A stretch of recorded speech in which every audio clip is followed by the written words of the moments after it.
दोस्तों नमस्ते, मैं सुशील कुलकर्णी। आप देख रहे हैं एनालाइजर न्यूज हिंदी। दोस्तों, आज जरा अलग जगह पर आपको इसलिए दिख रहा हूं कि मेरी एक श्रद्धा है।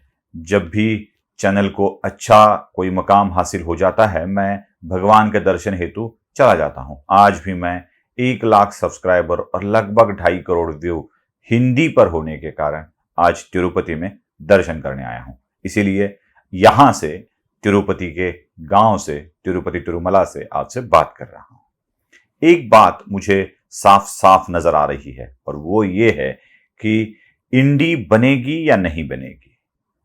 क्या इंडी के घटक दलों को कांग्रेस के साथ ऐसा गठबंधन बनाकर काम करने की आवश्यकता है? तो मुझे लग रहा है कि घटक दलों की बात छोड़ दीजिए, इंडी की जरूरत अब कांग्रेस को ही नहीं है, ऐसे लग रहा है। छत्तीसगढ़ की एक बात है, किसी हकीम को पीटा गया।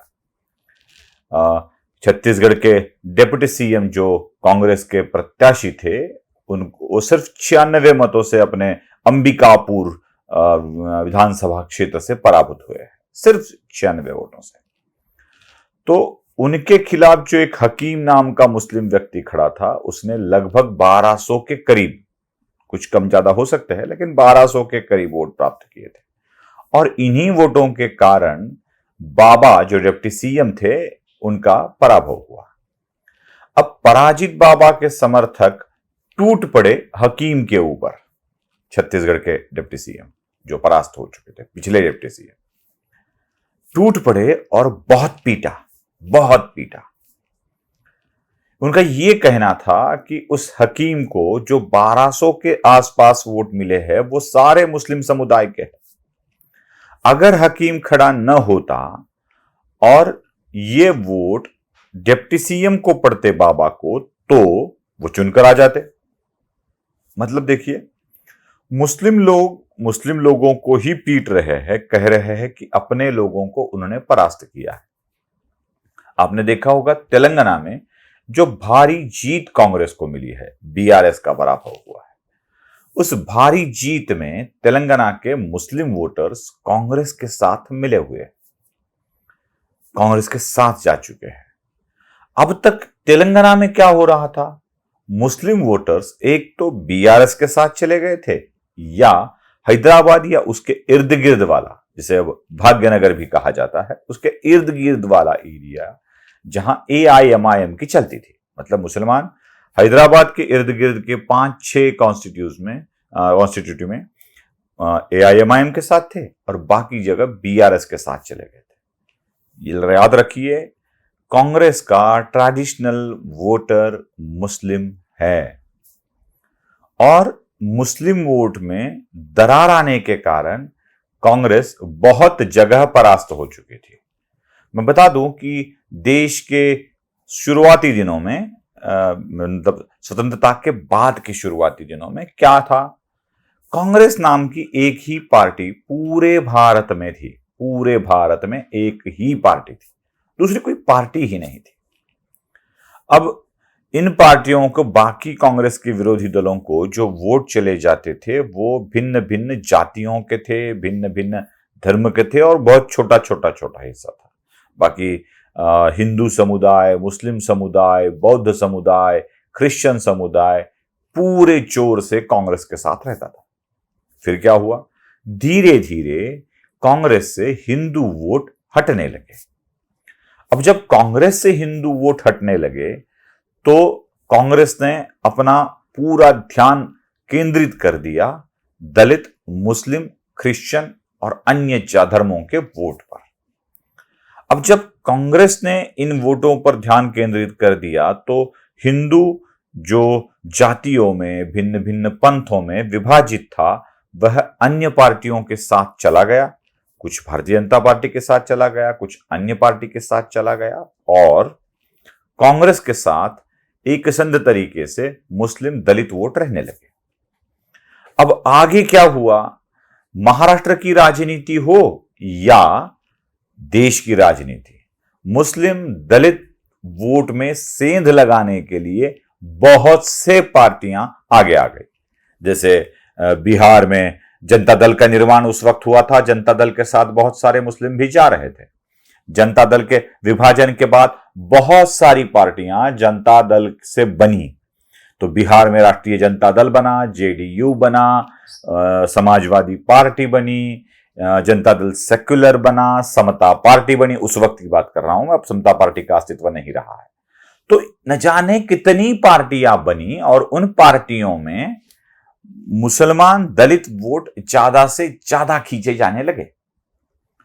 अब कांग्रेस के इसी वोट बैंक को सेंध लगी थी, लेकिन इन 4 राज्यों के चुनावों के नतीजे के बाद यह पता चल रहा है कि मुस्लिम वोट जो कांग्रेस से हट चुका था वह फिर से एक बार कांग्रेस के साथ जुड़ रहा है, क्योंकि पूरी मुस्लिम कम्युनिटी को इस बात का पता चल गया है कि अगर हम कांग्रेस के साथ नहीं रहते हैं तो भारतीय जनता पार्टी सत्ता में आ जाती है।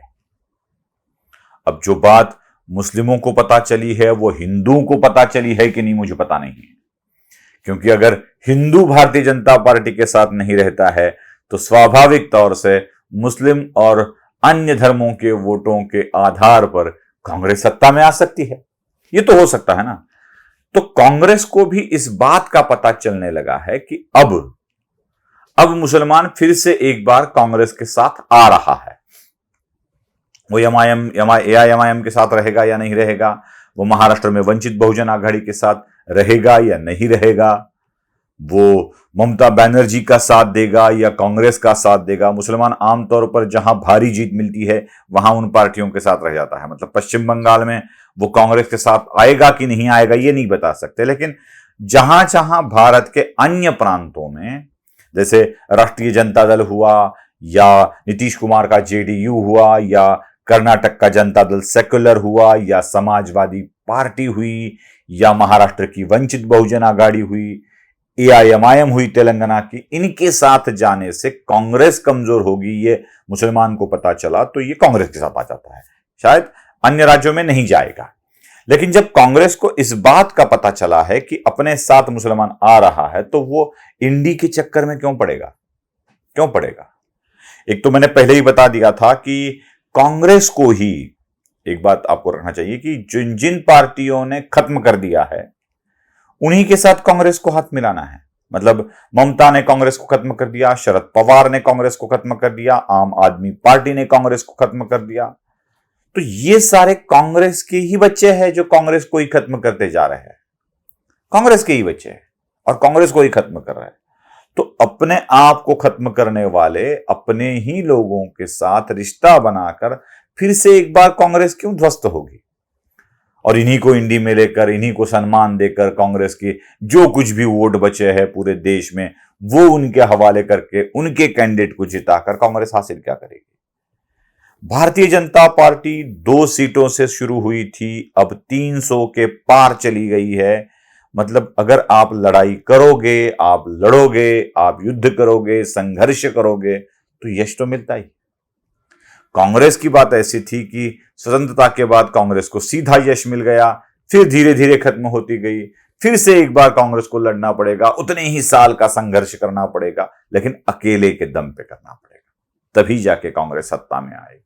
और कांग्रेस को शायद इसी बात का पता चल चुका है कि अब इंडी की आवश्यकता नहीं है, खुद को ही खड़ा करना पड़ेगा, अपने नए नेतृत्व को उभारना पड़ेगा। रेवंत रेड्डी के परास्त होने के बाद भी तेलंगाना का मुख्यमंत्री बनाकर वही खेल कांग्रेस खेल रही है और कांग्रेस अपने आप को मुसलमानों के साथ पाकर सेफ महसूस कर रही है। इसीलिए मेरा दावा यह है कि कांग्रेस को ही अब इंडी की आवश्यकता नहीं बची है। आपको क्या लगता है? लाइक, शेयर और सब्सक्राइब जरूर करिएगा और कमेंट बॉक्स में जरूर लिखिएगा। नमस्ते।